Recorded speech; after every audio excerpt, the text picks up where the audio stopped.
Good morning, student. Myself Chirag Sukani from Rafael BBA College, and I will teach you fundamental of economics subject.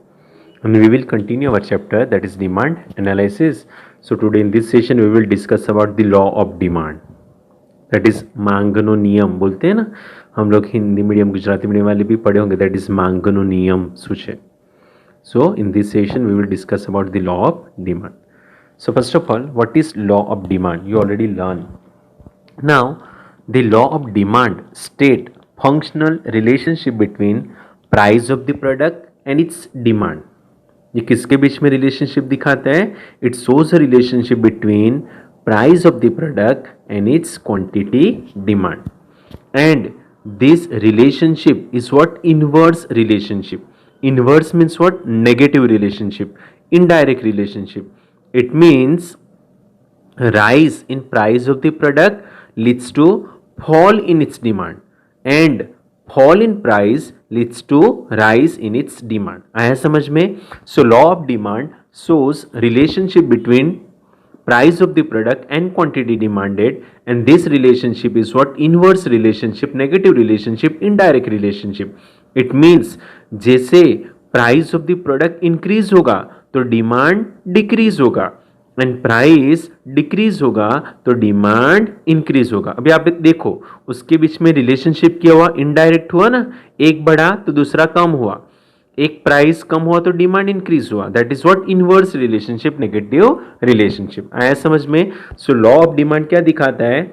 Law of demand relationship दिखाता है between price of the product and quantity demand, और वो relationship inverse relationship है, negative relationship है और indirect relationship है. उसका मतलब क्या होता है? जैसे प्रोडक्ट का प्राइस बढ़ेगा तो डिमांड ऑफ द प्रोडक्ट कम हो जाएगा, एंड जैसे प्रोडक्ट ऑफ द प्राइस कम होगा तो demand of the product increase हो जाएगा.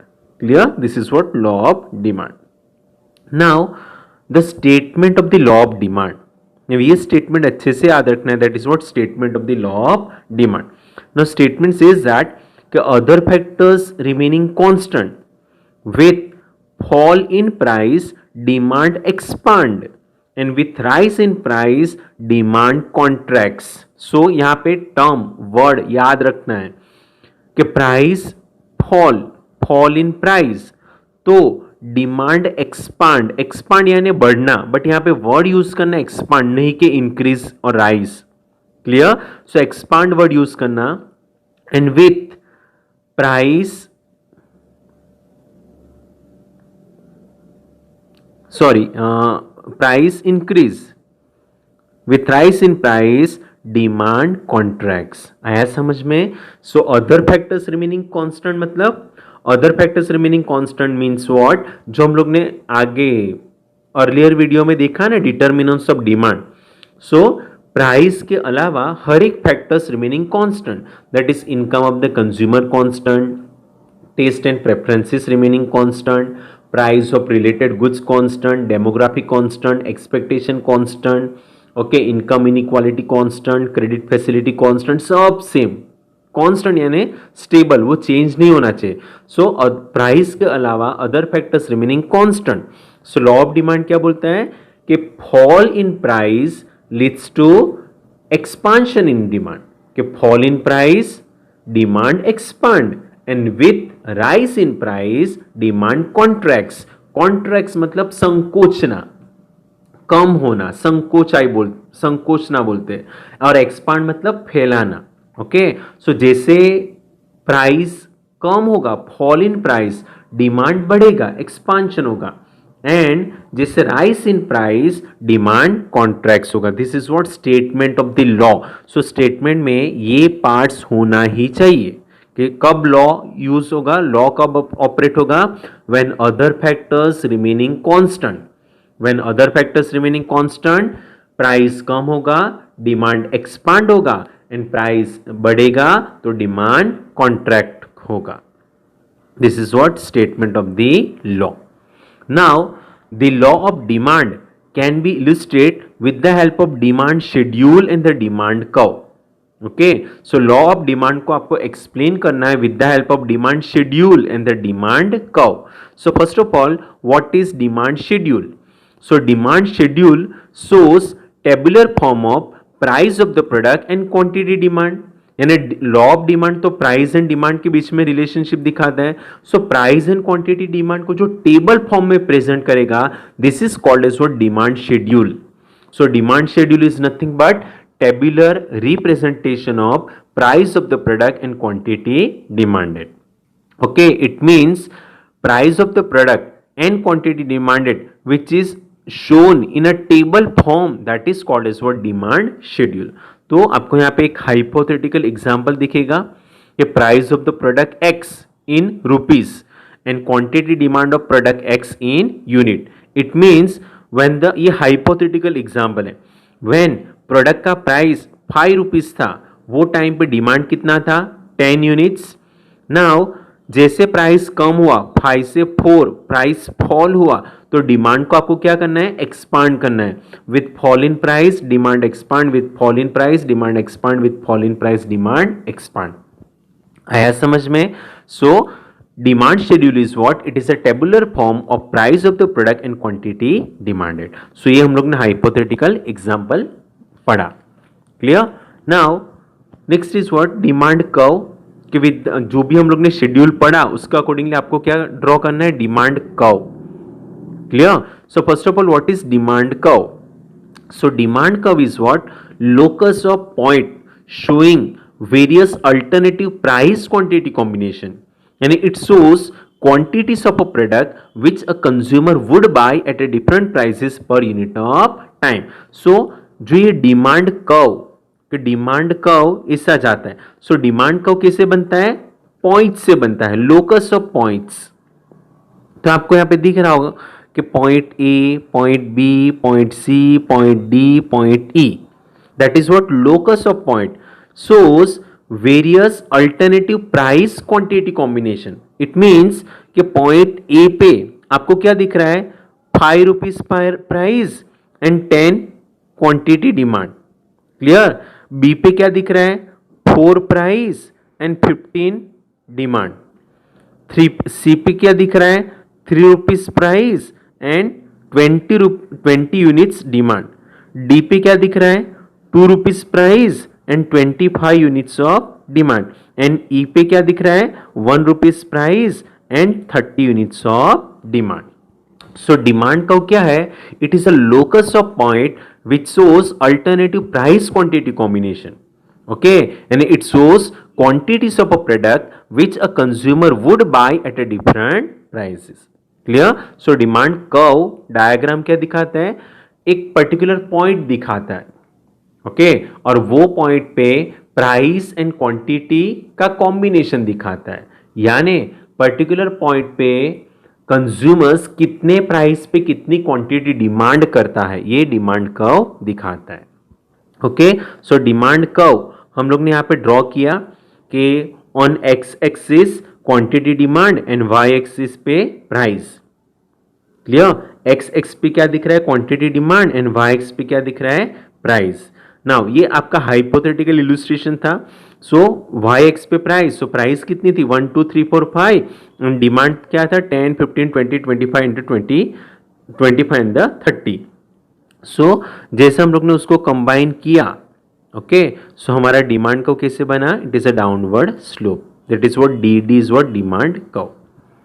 आया समझ में? So in this diagram O X, sorry यहाँ पे ओ लिखना रह गया था, O, that is OX measure quantity demanded, OY measure price of the product, then DD क्या measure करता है, demand curve which slopes downward. DD is what demand curve which slopes downward from left to right. Now its slope is negative slope दिख रहा है because demand and price are what inversely related. Inversely related means what?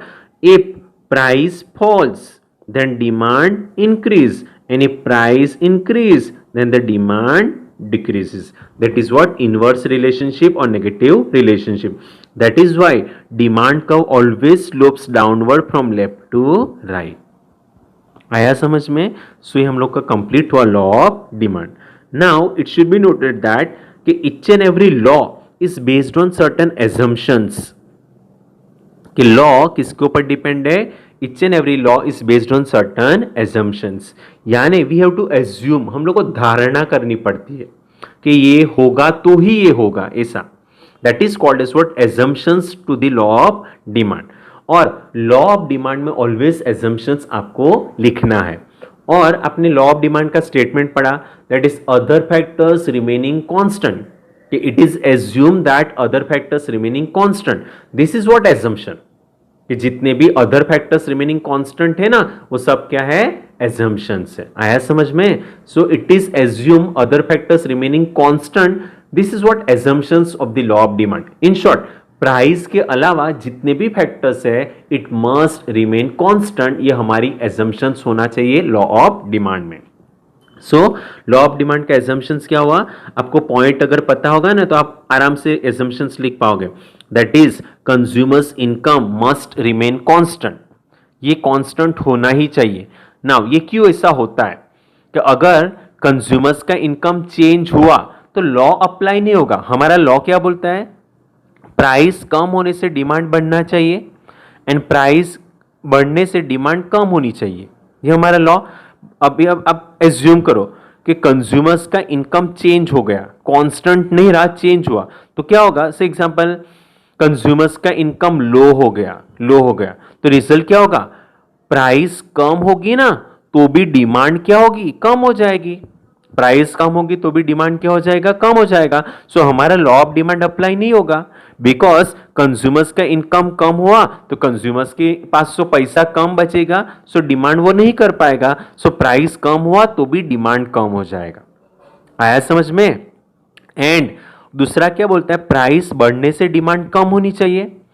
अभी आप assume करो कि consumers का income बढ़ गया तो रिजल्ट क्या होगा, प्राइस इंक्रीज होगा ना तो भी डिमांड इंक्रीज होगा। क्यों डिमांड इंक्रीज होगा, कंज्यूमर्स के इनकम बढ़ गया तो प्राइस इंक्रीज और डिक्रीज कुछ फर्क नहीं पड़ता है, उसका डिमांड बढ़ ही जाएगा। सो लॉ अप्लाई नहीं होगा। तो याद रखना कि फर्स्ट एजम्पशंस क्या है, consumer income must remain constant, तो ही आपका लॉ अप्लाई होगा। Second, consumer taste and preferences must remain constant. Okay, क्यों? अगर मैं आपको एग्जांपल दे रहा हूं कि black and white television set, now black and white television set का प्राइस क्या है, कम है, तो भी डिमांड कम है, बिकॉज हमारा टेस्ट एंड प्रेफरेंस चेंज हो गया। तो आया समझ में? सो ऑलवेज याद रखना कि कंज्यूमर्स के टेस्ट एंड प्रेफरेंस में कोई चेंज आना नहीं चाहिए। Then price of related goods must remain constant, number of consumer must remain constant, there must not be any expectation about future changes in price, then and then only the law of demand will apply. Clear? So law of demand कब apply होगा, when we assume certain things, when we assume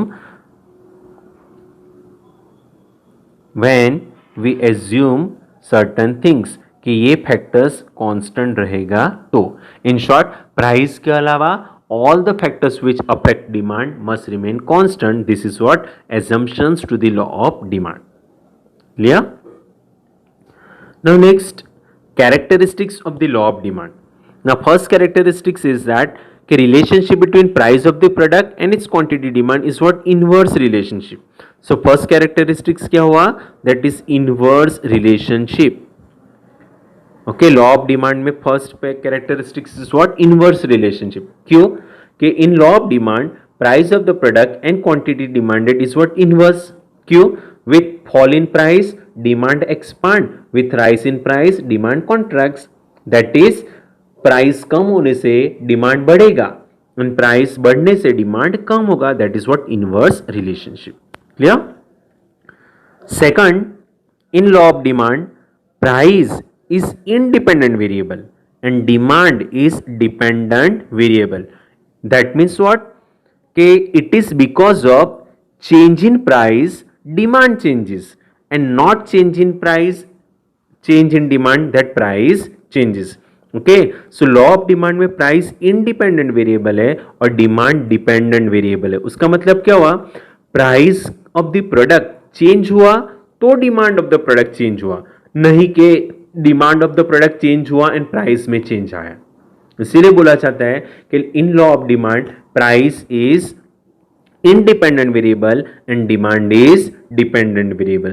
That is, because of change in price, that demand of the product change, and not because of demand changes and that of price changes. Clear?